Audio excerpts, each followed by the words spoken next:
Can you share your experiences as a multiracial individual in today's society, particularly amid the increase in hate incidents that we see, but just how you move through the world with your biracial experience? So, it's I was born and raised here in San Bernardino. I've left and went to Pomona and Orange County, Riverside, and back in San Bernardino.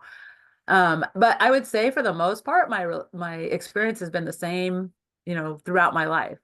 One of the first things when people ask me about that I always think about is like, well, it depends on what my hair looks like that day.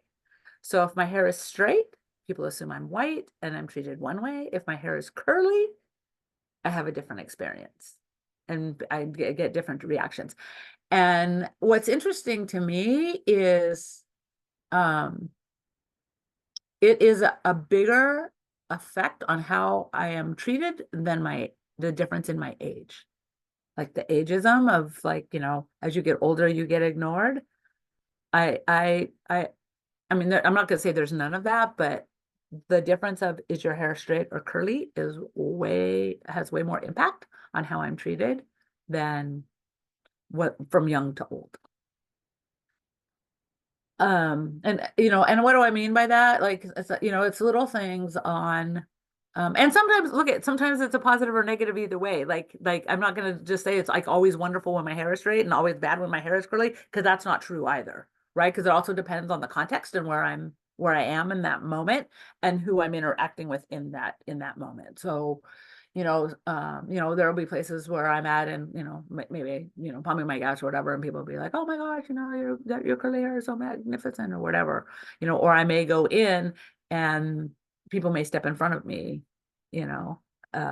or just sort of gloss over me in favor of somebody else in the room. And I know that's a common experience for a lot of people of color. So, I'm not owning that as my own experience. Um, yeah, even though, it is what happened, so to speak, right? Um, and the other thing that's interesting is I would say, and I hate to say this, but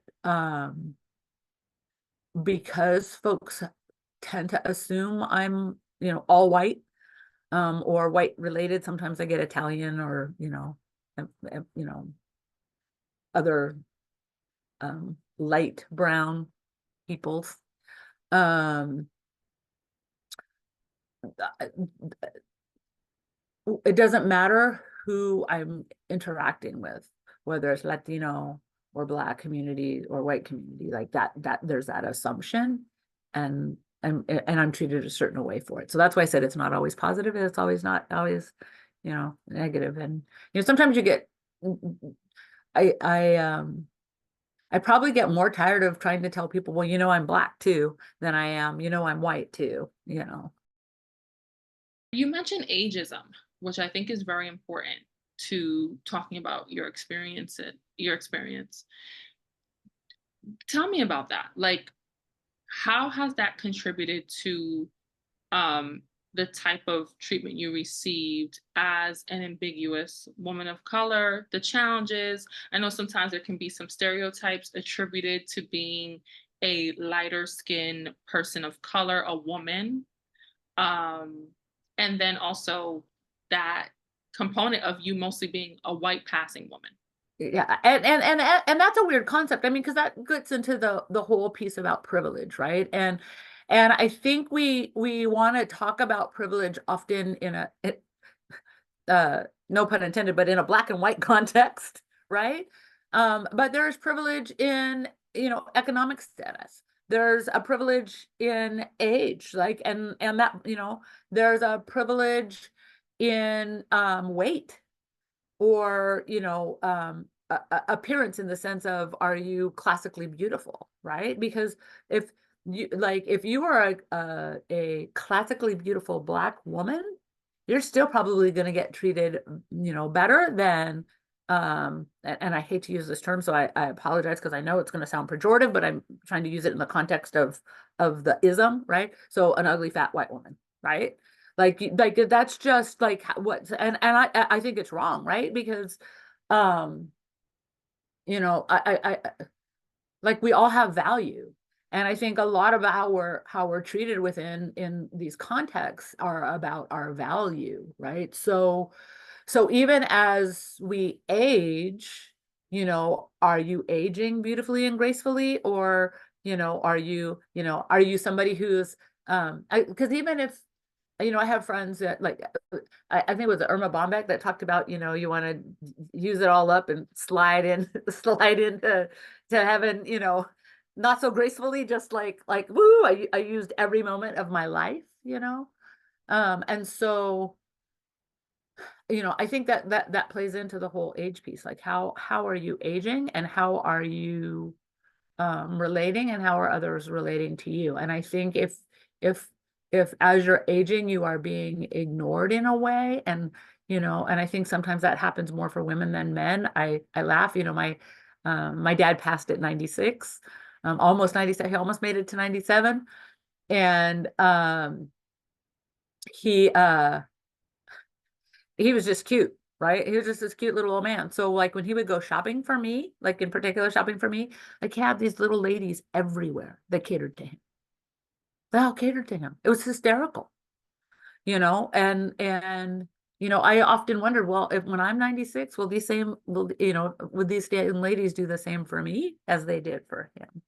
So I think it's complex. Now he's also white, so uh, how does that play into it? It's very interesting to hear you point that out about the idea of privilege and associating it with not only race but also perception of age and phenotypes, phenotypical features. I think you brought up a very interesting point in terms of value, how in the society we live in, how we are perceived will sometimes dictate how people value us in different contexts. Are there any specific instances or encounters that you would highlight that kind of speaks to either a challenge or complexity that you navigated as a multiracial person? And how did you overcome that? Well, it's funny because like sometimes there are some things that I'm I it's gonna sound, kind of backwards, but I'm grateful that I grew up in a time where we weren't as it it's not that all of the bigotry and prejudice wasn't there. It's just that I didn't know, right? Like our kids today, we talk about it so much. The kids today are aware. I wasn't aware. And so, I grew up in a, majority white neighborhood. There were probably, in our day and time, just a couple of other minority families in the neighborhood. And, there were parties and things in elementary school that I didn't get invited to. And, I was sad about it, but I just thought it was because they didn't like me, right? And in retrospect, and others that I did, like some houses I was invited to and some houses I was not invited to. And in retrospect, I kind of realized, hmm, you know, I- there may have been a racial component to not being invited because they interacted with me when they were at other people's houses, right? So, and it's funny because yeah, so and sometimes I was treated differently even within the friend group. Um, I guess in some ways you could call it bullying today, but it wasn't like that active bullying, but the teasing or the picked on or whatever. I was always self-conscious about my hair because I had to wear a swimming cap. I couldn't, at the time my hair was long and really curly. The grayer my hair has gotten, the straighter it's gotten. All the gray hair doesn't have as much curl. So now navigating like changing hair has also been an issue for me. But I mean, hair has always been an issue for me. And as we've just sort of alluded to earlier with the differences between how I'm treated with curly hair and that. But another incident happened. When I was with CTA and on the CTA board, I went with two other of my African American male, Black male colleagues, and one of them is very light skinned, very, very, very light skinned, lighter than me. The other one is, but his siblings are, they just all kind of came out different. The other one is darker skin, but light-eyed. Like he's dark skinned, but he's light-eyed. And the three of us went to to speak to the Black Caucus, which is a caucus of the educators. And this one lady got up and was kind of like, particularly to my colleague that was lighter skinned, who grew up Black neighborhood, like still lives in Black neighborhood, Black family, like, and tried to tell him that he didn't belong in that room because he wasn't Black.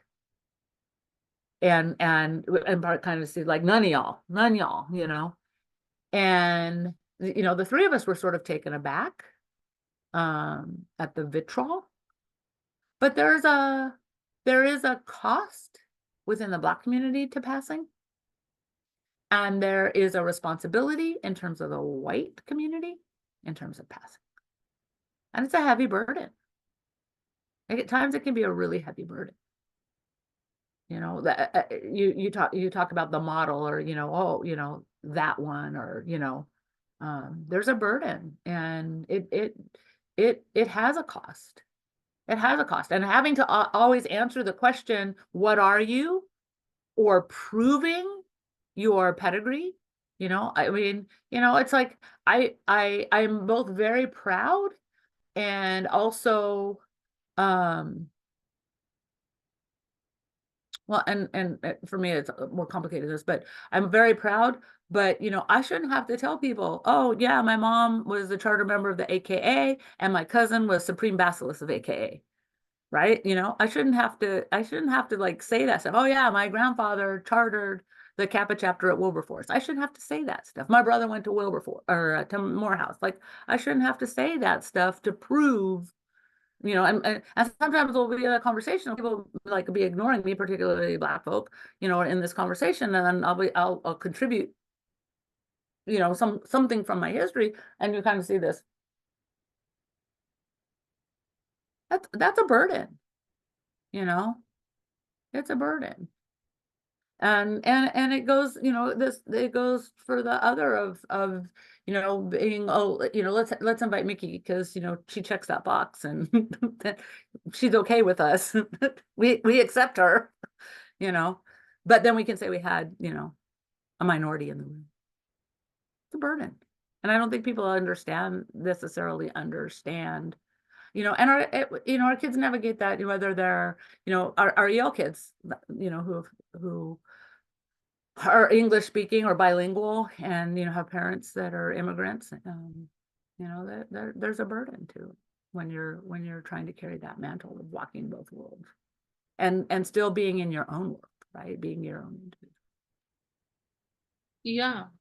And just thinking about how you came to even understand this idea of race as it pertained to your identity. I mean, at the top of this call, you said kids today know, but know more about race and how it influences how they will be received versus growing up.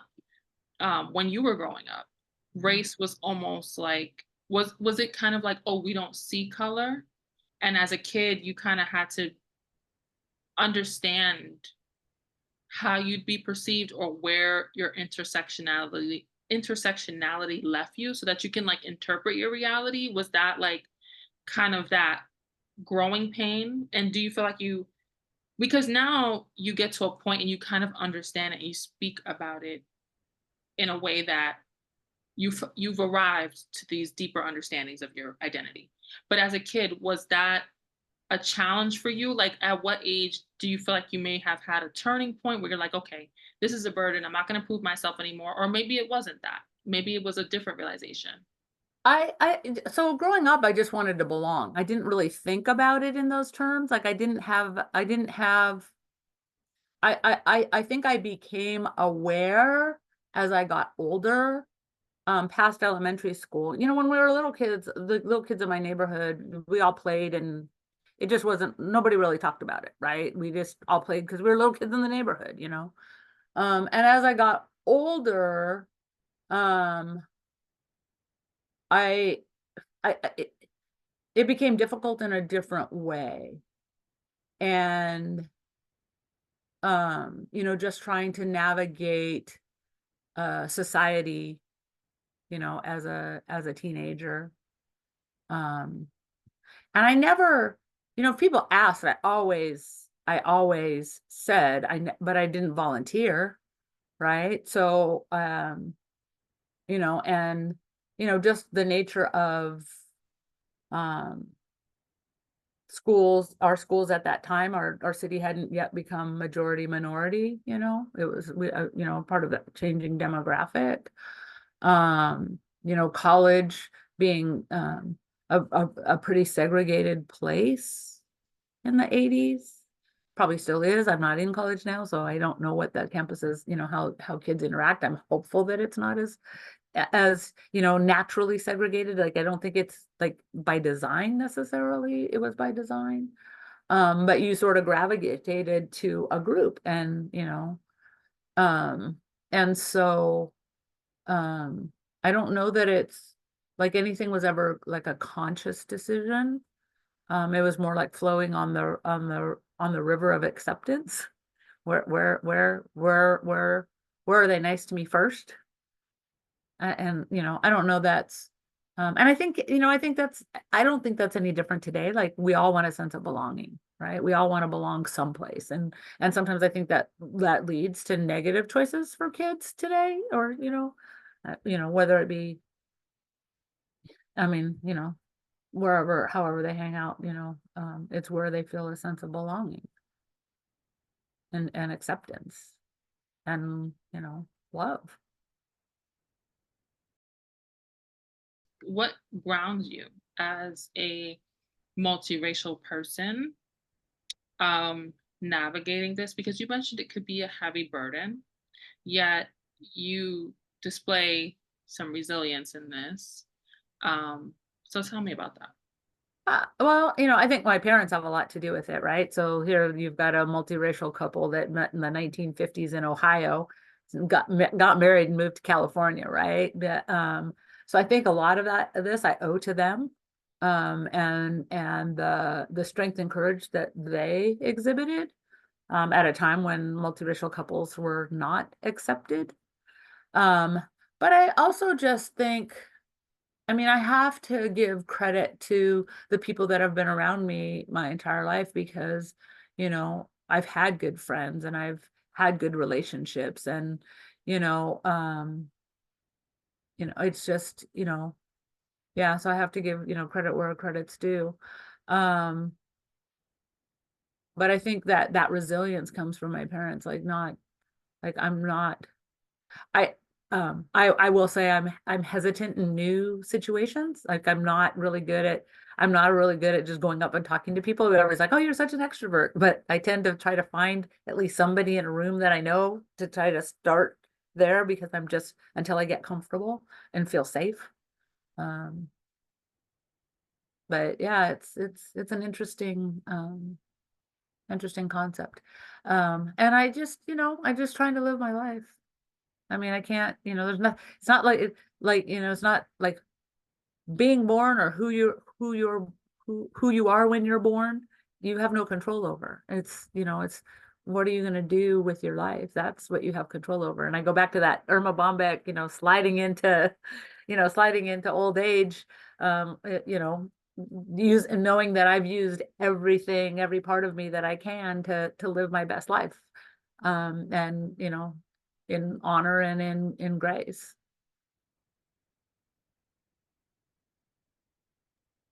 Thank you for that. Um, are there any specific messages or lessons you hope others will take away from hearing your story? I think, you know, I think the world is mostly gray, and I think if I had to say anything, it would be, um, you know, I know that human nature has to categorize stuff. Like, we have to make sense of our world. Like, that's, you know, part of how racism or any ism has developed, is trying to make sense of the world and trying to put things in a category and find your place in those categories. But nothing is quite that clear, right? And so, you know, understanding that we're all a mix of a variety of cultural and racial and ethnic and um, other traits, um, just understanding like people as individuals, and, learning to understand and interact and engage with the individual, not with what you see. Right? And that goes back to what we were talking about, whether it be ageism or sexism or um, I don't know what they call weightism, but is it weightism? I don't know what they call that, but all the different ways that we um, tend to exert our privilege or lack thereof, and just kind of treating each other with respect and understand, not judging or assuming. And you mentioned value, that a lot of times there's this idea that if you fit a particular framework for how you look or show up in the world, that you either have more value or less value. What do you think transcends that, or what anchors this idea of intrinsic value that you mentioned? I mean, of course, it seems like it may be obvious, but to kind of think beyond, to kind of get to that point where it's like we all have intrinsic value because we're here, right? I mean, I think that you just said it right there. We all have value, period. End of subject. Like there's nothing. And sometimes we don't take the time to take that next level to find what that value is. As I worked with students, and particularly students that had, behavioral challenges, a lot of people only saw that surface and never bothered to see, are they creative? Are they intelligent? Are they, what are their gifts to the world? And how do I use those gifts? Looking at strength-based perspective, right? And I mean, I think that's where value is about, what strengths do you have and how can you share those with me? Not in a selfish way of I want to take your strengths or whatever, but when share them with me can be like, are you a good cook? Can we, can I have that experience with you? Maybe you're very knowledgeable about baseball. Can I share that value with you? And I know those are like two simple things, but sometimes the simple things are more illustrative. But it's like we don't always, when you immediately dismiss someone. I recently watched the Susan Boyle audition on Britain's Got Talent. I don't know if you remember who Susan Boyle is, but she was that singer who looks like a dowdy, that came on the stage with a dowdy housewife. And it was funny because I didn't remember what she looked like before, they made her fit the mold more to like. But so she walks on stage and she's trying to talk to them and she's very awkward. And Simon's face and everybody's face and the way they're talking to her is very dismissive. It's very much a put down. I mean, it's everything we're talking about. And then she opens her mouth and starts singing. And you watch their faces again because all of a sudden she had value, right? But until she had that opportunity to show that, they assumed she had no value. And so I think that's kind of what it's about is like, you need to take a step back and let people show you their gifts and let them show you, you know, what they have to offer the world, because we do, each and every one of us have something we can offer. And I know that's a little broader than being, this context, but I think it is important to this context because as a multiracial person, often I feel like, one community doesn't feel I have value because I'm not all of that community. The other community doesn't feel like I have value because I'm not all of that. And so they're like, well, what can you tell us or what can you show us because you pass? Or what could you tell us or what can you show us because you're not us? Thank you so much, Mickey. I really appreciate your time. This was amazing. Oh, thank you. And I think that our audience is certainly going to benefit from your story. So thank you so much. Thank you. I appreciate the opportunity to talk with you and be a part of this because I think it's important to share our stories and to kind of help frame, the conversation.